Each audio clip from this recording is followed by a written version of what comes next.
Thank you for joining Market News with Rodney Lake. This is a regular program for the GW Investment Institute, where we talk about timely market topics.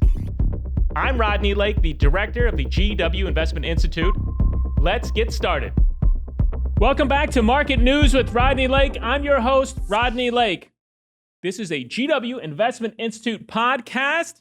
This is for entertainment and educational purposes only. Disclaimer up front. We are here in the George Washington University School of Business, Duquesne Hall, Duquesne Family Studio, right here in the heart of Foggy Bottom.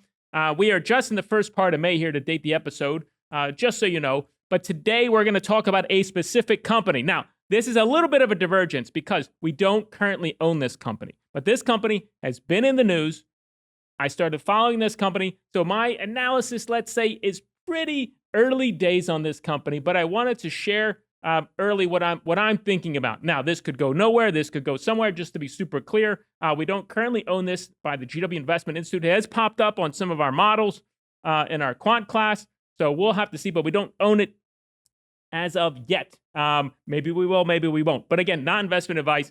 But I think it's an interesting company. And some of the numbers really stuck out. So I thought, well, let's put it on the show. Let's talk about it. Let's run it through the business management price valuation balance sheet framework, BMPB. That is the hallmark for the fundamental analysis portion of the GW Investment Institute. And we continue to systematize that. And our students put that to work this semester. And again, we'll mention some of their ideas as we go here throughout the summer. Now, what is this name of this company that putting in a little bit of suspense now? Now, it has a crazy name, which initially I would have to say was a little off-putting for me because I thought, well, what is this company? So what is it already? Well, the company's name is AppLovin, ticker APP, app. They got a good ticker. Initially, I was like, I really don't know what this company is and don't know what they do. Now, one of the things, even now, I'm starting to learn more and more about what they do. So again, this is an early days analysis for this company using the business management price valuation and balance sheet GW Investment Institute framework. So we're going to go over it. So what do they do?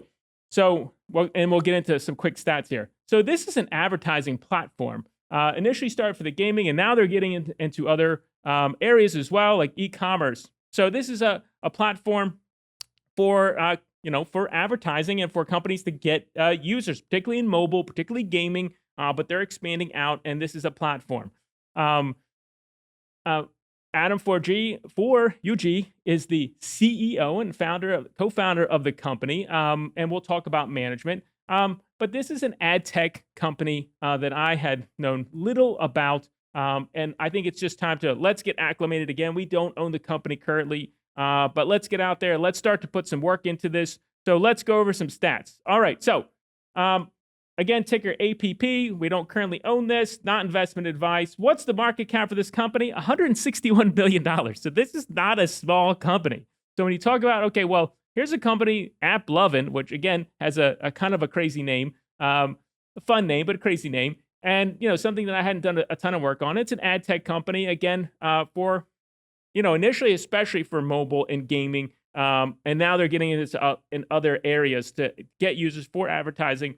So we'll have to see, how this plays out. So when you talk about, okay, well, 161 billion, this is not a small company, and this company is not that old. So if we look at some other stats for the company, so let's get now into the business. So the B for the company, we talked about the market cap, obviously 160 billion approximately. But what's the revenue for this company? Well, on the revenue side, they have a fiscal year that's a 12/31, so calendar year. So if you look at they're going to announce earnings tomorrow. It is May 5th recording this one. So earnings will come out tomorrow, so we'll know more about that.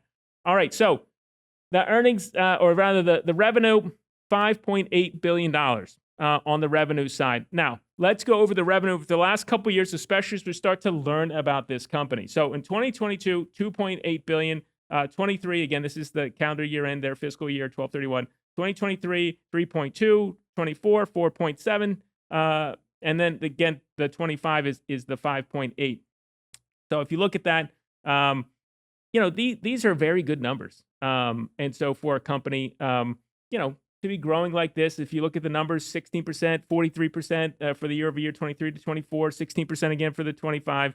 And then for the 24 to 5, 46. So these are big numbers. This company has grown significantly. Now, the projection, by the way, is that it's going to grow even more. So the December 31, 2026, and that's what we care about, right? The past obviously can be prologue. It may not be, but you don't get to buy the company in the past. You got to buy it today or buy it tomorrow or think about where it's going to be in the future. So we care about what's happening going forward. So on the business side, revenue projected this year, 2026, to grow 46%. The consensus number is $8 billion.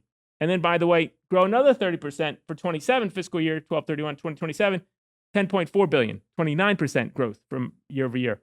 These are obviously big growth numbers for a company that's already been maturing. And so we'll have to see.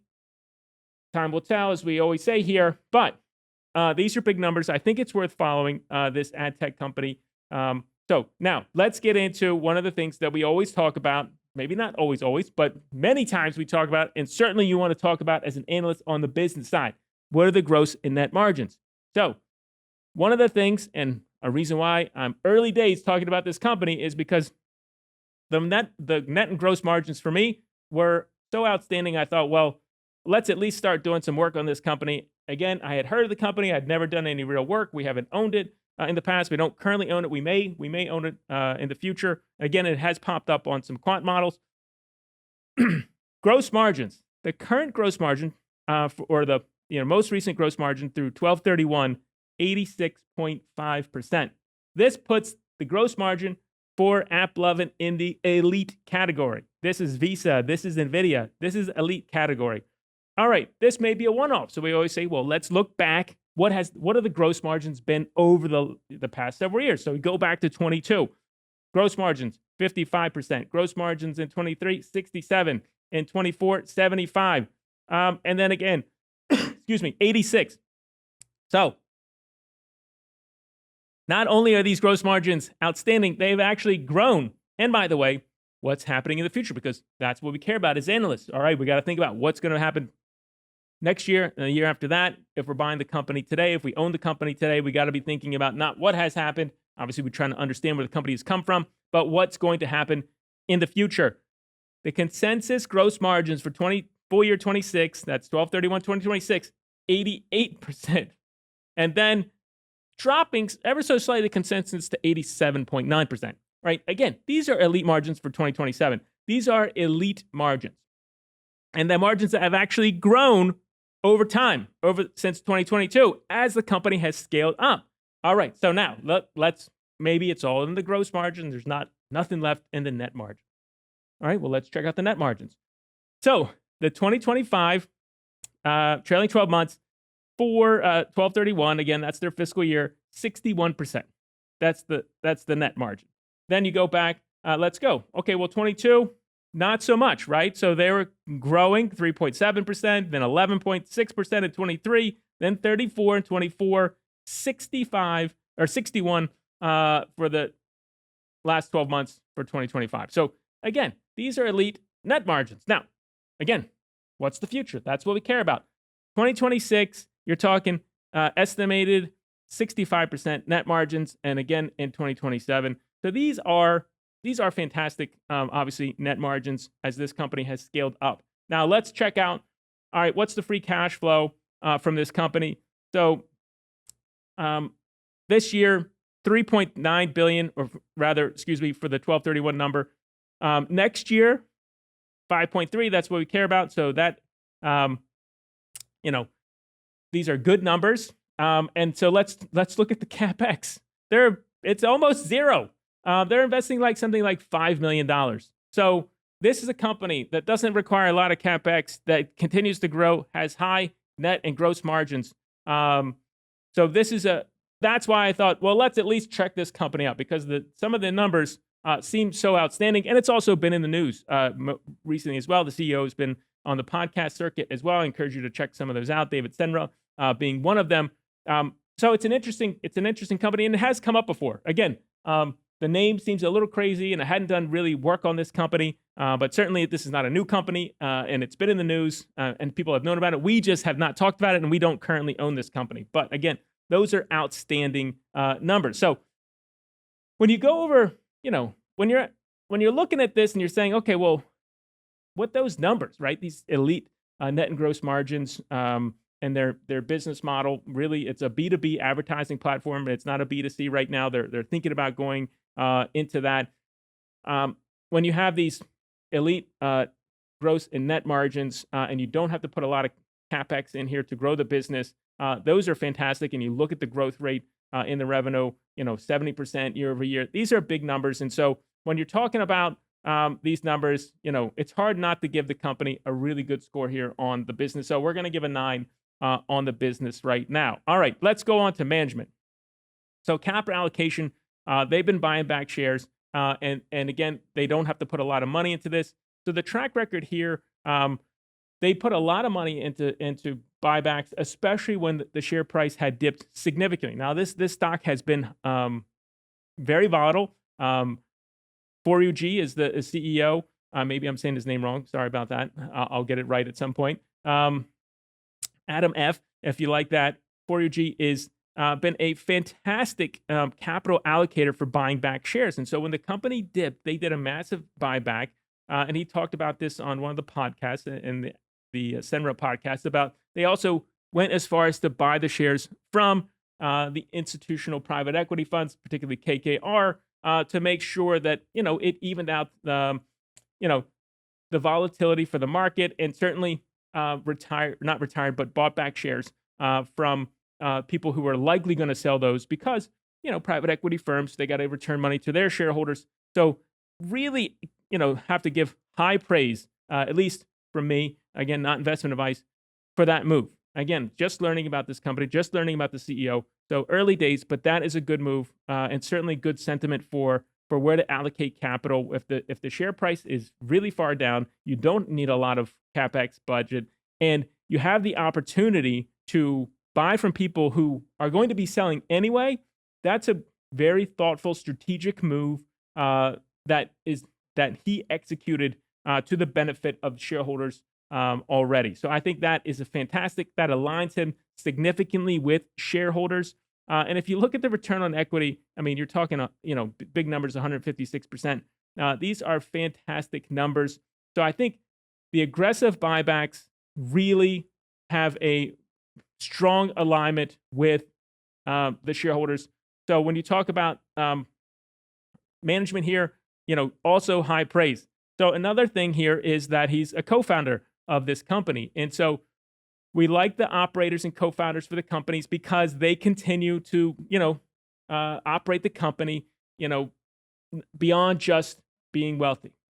Seemingly, at this point, he doesn't need any more money, and he's not driven only by the monetary gains that he has in the business, but he wants to build a big business. So he likes people who are founders and operators and have been able to scale the business. Not everybody can do that either. Jensen Huang would be an extreme version of that. Now, some of what has been said, a little bit like Jensen as far as relative to the hiring piece, apparently, I don't know if this is how it exactly works, but still approving all hires of the company and really working on building an elite team of A players at AppLovin. So I think that's very interesting. On the management side, I think that's really worth paying attention to. And again, I'm early days on this company. We don't currently own it. Again, it's popped up. Never done any real work on this company until recently. So this is kind of a draft version that we're sharing early days for the Investment Institute on the podcast. So be clear about that. Again, not investment advice. But I think some of these things are interesting, and I think they're definitely worth analyzing. And again, the CEO, founder, operator, doing a great job, already super wealthy, but the numbers keep scaling up right now. As again, if you go back on the business side and we talk about, okay, well, where do the numbers come from too, right? Even for 2025, you talked about, the gross margins had already got in 2024 at 75%. And the next year, you're talking about going to 88 in 2026 and staying at that number basically in 27. Meanwhile, not putting any CapEx into the business, but yet growing revenue next year, 46% for the 2026 12/31 number, and then another 30% after that. Well, that's obviously a fantastic business. We have to do some work on pricing power here. We'll have to figure that out as we look at the business. So back to the management here. Again, very shareholder friendly. Owner, operator of the business, co-founder, fantastic job. Early days, right? For a younger CEO to be so thoughtful about the repurchases here is a great sign. And he's really thinking about alignment with shareholders and how they can deploy the capital that's most meaningful to shareholders. What's the highest and best use of that capital? And how are they obviously maintaining growth for the business, but at the same time, protecting and growing shareholder equity? Well, great job. So on that, again, early days assessment, but a 9 out of 10 on that. Now, price valuation. This is a little bit of a different story. So this is going to be harder. The old school piece here is going to be a little bit more challenging. If you look at the forward PE, it's 30 times. So this is not a crazy number, and especially when you think about the growth for the business. And so when you say, well, what's the projected growth for revenue? Well, revenue growth 46%, 30% after that, gross margins of 88%, and net margins of 65%. Well, that 30 times does not sound ridiculous. It's certainly not compared to other companies. Now, how big can the company scale? What competitors does it have? It's early days. We got to work on all that stuff. But it's hard to give, the valuation, obviously, even a great number, but certainly it's hard to knock it down too much right now either before more work is being done. So I think on the forward PE at 30 times, not bad. The market cap, it's a big company for sure already, $160 billion, as I mentioned here, as of May 2026. But I think, let's give it a 7. So I don't think it's a crazy evaluation considering the growth metrics, considering the gross and net margins being in the elite category. So I think that's, very good. And that puts it in the 7 out of 10 category. Again, it could be maybe a little bit lower, but for now, we're going to go in the 7. Maybe you could downgrade it to a 6, but we'll leave it at 7 right now. Again, principally because on the valuation side, 30 times, not a crazy number. When you have elite gross and net margins with no CapEx really needed to run the business, that's fantastic. And so we're going to leave it at 7 for now. All right. Business, management, price valuation. Next up is the balance sheet. So let's take a look at what's happening on the balance sheet side for this. All right. So what's happening on the balance sheet? So look, this is not a 10 out of 10. Cash and cash equivalents here for 12/31. Just about 2.5 billion and 3.5 billion in the total debt. So $1 billion in net debt, not a big deal. Certainly not something that you would be overly concerned about. So one of the things that we think, okay, well, what's the interest coverage ratio for this company? Well, and remember, that's earnings before interest and taxes over interest expense 20 times. So anything over 10, we worry less about, and certainly at 20, not concerned. And certainly when you talk about, okay, well, this company generates free cash flow and doesn't need CapEx, $1 billion on a $160 billion company is not something we're going to be overly concerned about. And generating, again, last year for the full year of 2025, almost $4 billion in free cash flow. And so $1 billion in net debt, not a huge concern, not a 10 out of 10. I'd like to see net cash really for this company to do acquisitions or other things. But they're aggressively buying shares back, obviously, at certain points. And so that's where some of that cash is going. So again, tip of the cap, as we mentioned on management for that. But that obviously has some impact on the balance sheet. You could have a higher rating on that balance sheet. So we're going to ding them a little bit on that. Not so severe, but I think it could be a little bit better, holding a little more cash. So again, net debt of about $1 billion, not super concerned. 20 times on the interest coverage ratio, very good there. So the risk profile here, I would say, is quite low. Not a 10 out of 10, but we can give them an 8 on this. Maybe you would give them a 7.5 to an 8.5. So we'll settle in the neighborhood of 8 overall. All right, so let's pull all this together. Now remember, big disclaimer, we don't currently own this company. It's popped up in the news. It's popped up on some of our quant models. It's been in the news for sure. It has a fun name, AppLovin. I haven't done any real work on this before, and so this is my first really dive into this company, major caveats included. But let's review business, management, price, valuation, and balance sheet. We gave it a 9 on the management side, on the business side.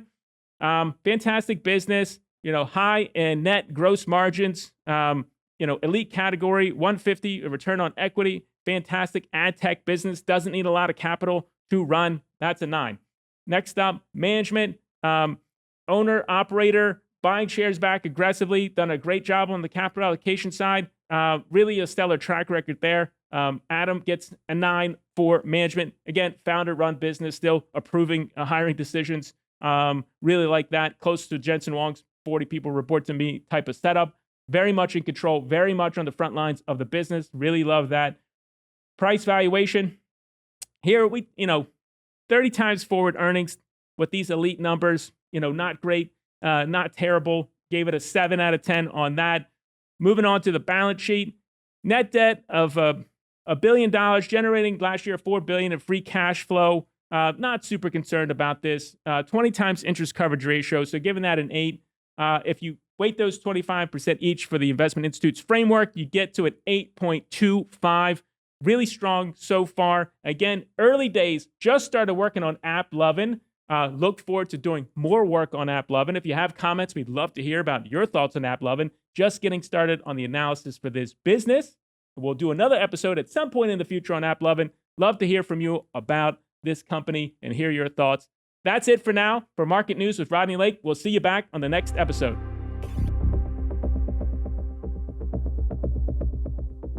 Disclaimer, the content shared in the GW Investment Institute podcast is for informational and educational purposes only and should not be considered investment advice. The opinions expressed in this podcast are those of the host and guest and do not necessarily reflect the views of the GW Investment Institute or the George Washington University. Listeners should not act upon the information provided without seeking professional advice from a qualified financial advisor. Investing involves risks, including the loss of principal. The GW Investment Institute, the George Washington University, and the podcast hosts do not assume any responsibility for any investment decisions made based on the content of this podcast. Always conduct your own research and consult with a financial advisor before making any investment decisions.